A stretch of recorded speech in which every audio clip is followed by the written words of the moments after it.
Договоривме достоинствено име под достоинствени услови, кажа подпредседателот на СДСМ Дамјан Манчевски во Штип, образложувајќи го пред своите членови договорот за името Република Северна Македонија. Конечно ставаме печат на вековитоста на македонската држава.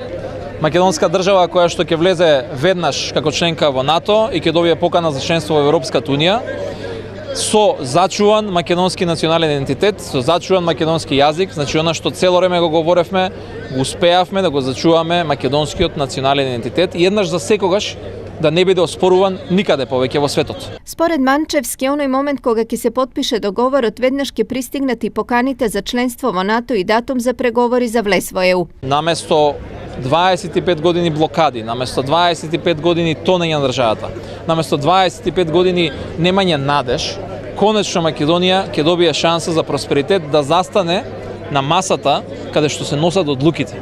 Никој повеќе да не решава за нас во наше име, туку ние самите да сме на масата со сите партнери од НАТО и од Европската унија, каде што ќе се одлучува и за нашата судбина. Како подпредседателот на СДСМ ги толкува најавите на председателот на државата Ѓорги Иванов, дека дури и да се ратификува името во парламентот, тој ратификацијата нема да ја потпише. Тој не потпишува и многу други работи, ама и има правено некои други работи, а после ги повлекува, така да со него не стана стабилно никош.